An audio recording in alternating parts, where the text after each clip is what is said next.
Good afternoon, everybody. So I will be talking about a headache, a paradox.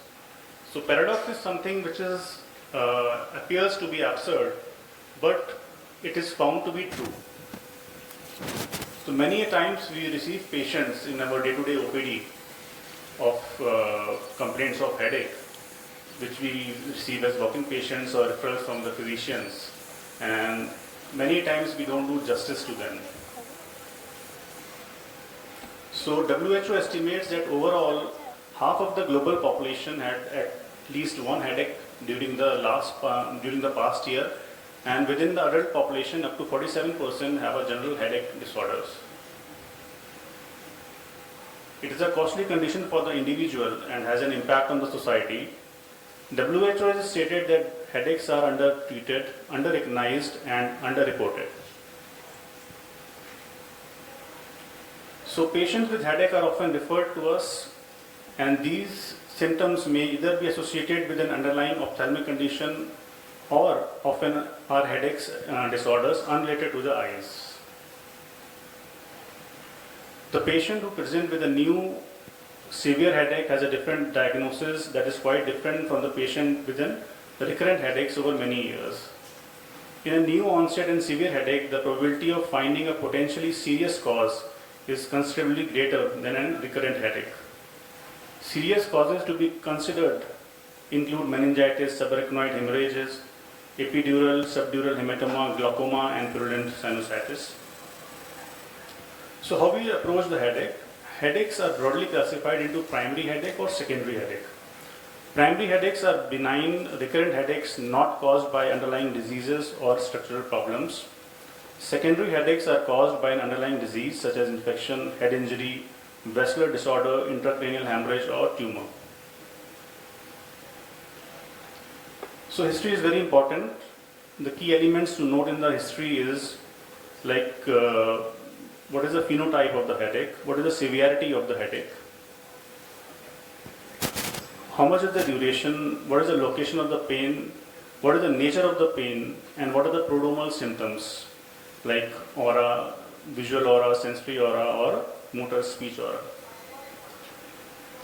During the headache, were there associated features of photophobia, phonophobia, osmophobia, nausea, vomiting, or it is aggravated by the physical activity? The psychological state of the patient should also be evaluated, since a relationship exists between the head pain and depression. Coming to the general evaluation, the investigation of CVS and renal status, blood pressure monitoring, eyes by fundoscopy, intraocular pressure measurement, refraction, cranial arteries by palpation, cervical spine by the effect of passive movement of the head, and imaging. So there are red flags which require immediate and urgent investigation, particularly when there is a secondary cause of headache. These include the new, severe, unexpected, unexplained headache, progressive, persistent, which has changed dramatically, headache with fever, impaired consciousness, papilledema, new neurological deficit, features of giant cell arteritis, changes in personality, dizziness, visual symptoms, and vomiting. There are visual disturbances which are associated with that, for example, emeresis fugax, transient visual obscurations, and visual aura. So emeresis fugax is blackout of the whole or half of the visual field. Visual aura is zigzag, flashing, scintillating scotoma, and transient of visual obscurations is graying or blackening out of the vision. So coming to the ocular causes, the most common causes is eye strain, the refractive errors, uveal and scleral inflammation, acute elevation of the intraocular pressure, retrobulbar optic neuritis, and giant cell arteritis. Coming to the primary headaches, 90% of the headaches are primary headaches which appear in our OPD. Primary headaches usually first start when the patient is between 20 to 40 years of age. Most primary headaches slowly develop over minutes to hours, and the common types of primary headaches are migraine and tension type headaches. So migraine, it is usually an episodic headache that is associated with certain features such as sensitivity to light, sound, movement, nausea and vomiting, often accompanying headache. Migraine can often be recognized by its activators such as triggers. Triggers can be of bright light, glare, sound, and other apparent stimulators like hunger, excessive stress, physical exertion. So knowledge of the patient's susceptibility to specific triggers can be useful in the management strategies. Migraine without aura or a common migraine represents more than half of the migraine headaches. Most frequent headache is unilateral, variable in frequency, lasts a minimum of 4 hours. Unilaterally is less common in children. Migraine with aura, formerly called classical migraine, constitutes 10 to 35% of the migraines, consisting of aura, headache, and post-headache period. The aura is a transient cortical or brainstem dysfunction of gradual onset, and it is less than 60 minutes duration. Headache on the contralateral side typically follows aura and lasts for several hours. In tension type headache, it is usually chronic and it is bilateral, and there is a band-like discomfort. The pain typically builds slowly, fluctuates in severity, and persists more or less continuously for many days. The headache may be episodic or chronic, and it's present greater than 15 days per month. A useful clinical approach to diagnose tension type headache is patients whose headache are completely without accompanying features such as nausea, vomiting, photophobia, or any other features of aura, throbbing, and aggravation with movements. Trigeminal autonomic cephalgias.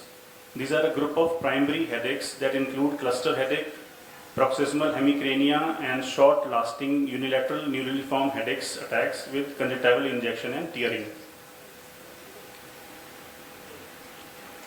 So coming to the cluster headache, which is common, the pathophysiology involves the activation of the trigeminal-vascular complex and trigeminal autonomic reflex. There is severe or very severe unilateral orbital, supraorbital, temporal pain lasting between 15 minutes to 2 hours. The attack can include autonomic symptoms including ipsilateral conjunctival injection or lacrimation, nasal congestion, rhinorrhea, eyelid edema, forehead or facial sweating, forehead and facial flushing. The attack can happen up to 8 times a day. It is more common in males.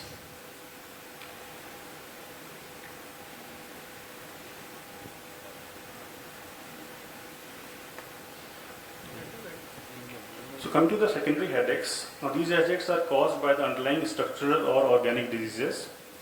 The causes can be multiple, like meningitis, sinusitis, subarachnoid hemorrhage, ruptured aneurysm, brain tumors, temporal arteritis, or polymyalgia rheumatica, or acute closed angle glaucoma.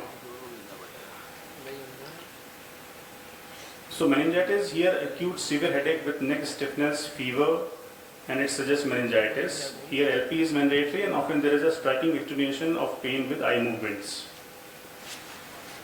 Giant cell arteritis, temporal giant cell arteritis is an inflammatory disorder of arteries that frequently involve the extracranial carotid circulation. It is common disorder of the elderly. Its annual incidence is 77 per 1 lakh.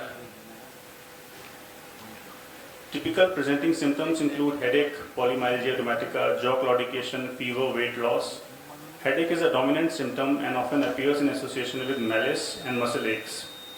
Head pain can be unilateral or bilateral, and it is located temporally in 50% of the patients and may involve any or all aspects of the cranium.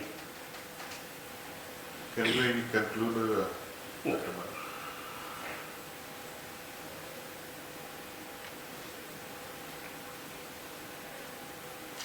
So post-traumatic headache, a traumatic event can trigger a headache process that lasts for many months or years. The term trauma is used in a broad sense here, and here the underlying theme is the pain-producing meninges that can trigger a headache process that lasts for many years.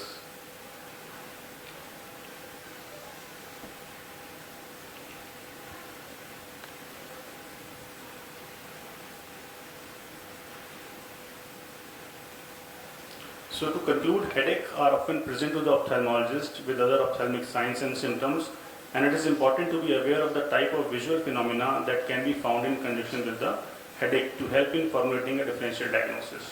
Thank you. Thank you very much.